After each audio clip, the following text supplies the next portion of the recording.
श्री गुरुदेव दत्त.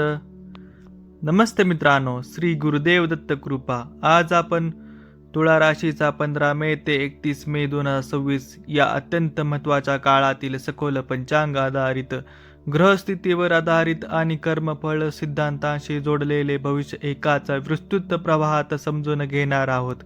आणि हा केवळ मनोरंजनाचा भाग नाही, तर चंद्राची चाल, शुक्राचा आर्थिक प्रवाह, गुरुची निर्णय क्षमता वाढवणारी ऊर्जा आणि शनीचा शिकवण देणारा दबाव या सर्वांचा एकत्रित परिणाम आहे, ज्यामुळे तुळा राशीच्या लोकांच्या जीवनात हा काळात मानसिक, आर्थिक, भावनिक आणि सामाजिक स्तरावर मोठे बदल दिसू शकतात.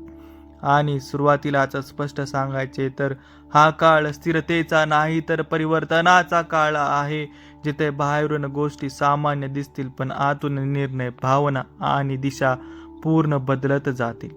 आणि मित्रांनो, जर तुम्हाला असे सखोल भविष्य आवडत असेल तर आत्ताच व्हिडिओला लाईक करा आणि चॅनलला सबस्क्राईब करा, कारण असेच खरे आणि वास्तववादी भविष्य आपण रोज घेऊन येतो.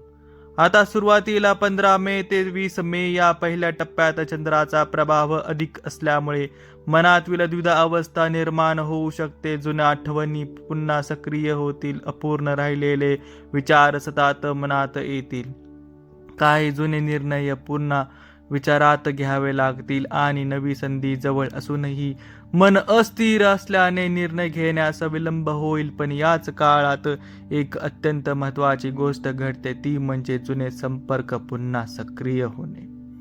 एखादी जुनी व्यक्ती, जुना मित्र किंवा जुन्या व्यावसायिक संबंध अचानक परत येऊ शकतो आणि अडकलेली कामे हळूहळू पुढे सरकू लागतात. आणि इथेच पहिला संकेत मिळतो की जीवन पुन्हा गती घेणार आहे. पण गती घेण्यापूर्वी मन स्थिर होणे गरजेचे आहे, कारण ग्रह सांगतात की अस्थिर मन चुकीचे निर्णय घेते. आणि मित्रांनो, जर तुम्हालाही असं काही होत असेल तर कमेंटमध्ये नक्की लिहा, हो होतंय.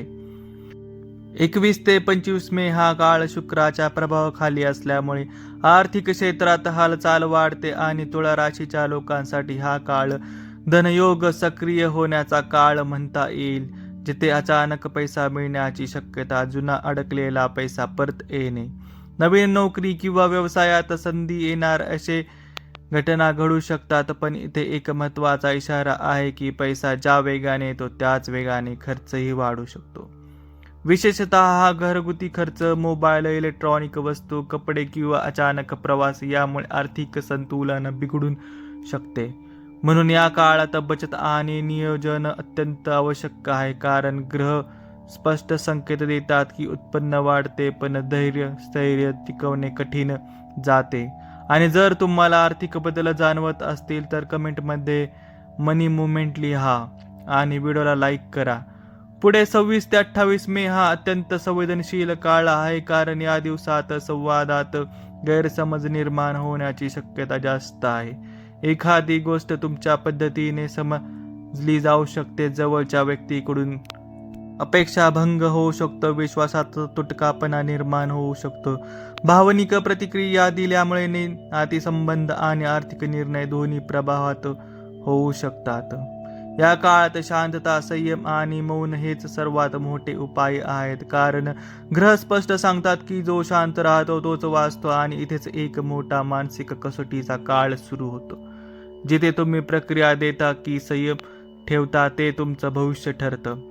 पुढे 29 ते 31 मे हा काळ स्पष्टतेचा आहे. जणू दुःखी कमी होऊन रस्ता स्पष्ट दिसू लागतो, तसा मनाचा गोंधळ कमी होतो, आत्मविश्वास परत वाढतो आणि एखादी चांगली बातमी, नवीन संधी किंवा जुना प्रश्न अचानक सुटू शकतो. काही लोकांना अचानक फोन, मेसेजवर किंवा भेटीतून नवीन दिशा मिळू शकते, जी पुढील महिन्याचे भविष्य ठरवू शकते. आणि इथेच एक टर्निंग पॉइंट येतो, जिथे तुम्हाला जाणवते की मागचे काही दिवस फक्त घटना नव्हत्या, तर जीवन बदलण्याची तयारी होती. आणि जर तुम्हाला इथपर्यंत व्हिडिओ पाहत असाल तर एकदा जय गुरुदेव दत्त कमेंटमध्ये करा आणि व्हिडिओला लाईक करा. एकूणच या संपूर्ण 15 मे ते 31 मे 2026 या काळात तुळा राशीचे लोक मानसिकदृष्ट्या थोडे अस्थिर, पण भविष्यासाठी अधिक तयार होत आहेत, कारण गुरुची कृपा निर्णय घेण्याची क्षमता वाढवते. शुक्र आर्थिक प्रवाह सुरू करतो आणि चंद्र मनाला हलवत ठेवतो. त्यामुळे हा काळ स्थिर नसून परिवर्तनशाली आहे. जिथे बाहेरून काही मोठं दिसणार नाही, पण आतून तुमचं विचार, स्वभाव आणि दिशा पूर्ण बदलत जाईल. या काळात सर्वात मोठा संदेश म्हणजे घाई करू नका. भावनेत निर्णय घेऊ नका आणि प्रत्येक गोष्ट तपासून घ्या, कारण ग्रह स्पष्ट सांगतात की याच काळात घेतलेले छोटे निर्णय पुढे मोठे परिणाम देतात. काही लोकांना या काळात नवीन ओळख निर्माण होऊ शकते, जी भविष्यात उपयुक्त ठरेल. काहींना करिअरमध्ये उन्नती मिळू शकते, काहींना आर्थिक लाभ मिळू शकतो, पण त्यासाठी संयम आणि योग्य वेळेची वाट पाहणे अत्यंत आवश्यक आहे. कारण हा काळ तात्काळ यशाचा नाही, तर हळूहळू उन्नतीचा आहे. आणि याच काळात तुमची अंतःप्रेरणा खूप मजबूत होईल. तुम्हाला काही गोष्टी आधीच जाणवतील, पण त्यावर लगेच कृती न करता विचार करून घ्या. आणि ग्रह सांगतात की अंतःप्रेरणा योग्य असते, पण वेळ चुकीची झाला तर परिणाम बदलतो. या पूर्ण प्रवासात एक गोष्ट सतत लक्षात ठेवा की गुरुदेव दत्त कृपा त्यांच्यावर अधिक असते, जे शांत मनाने परिस्थिती स्वीकारतात आणि योग्य निर्णय घेतात. शेवटी एवढंच सांगायचं आहे की हा काळ तुम्हाला घाबरवण्यासाठी नाही, तर जाग करण्यासाठी आहे. कारण तुला राशीच्या जीवनात एक नवीन अध्याय सुरू होतो आणि तिथे जुने विचार संपत आहे, नवीन दिशा सुरू होत आहे. पुढील काही महिने तुमच्या आयुष्यात अत्यंत मोठा बदलाव घडवू शकतात. म्हणून मित्रांनो, हा संपूर्ण काळ एक शांत पण अत्यंत शक्तिशाली परिवर्तन आहे, जो दिसत नाही पण सतत घडत असतो.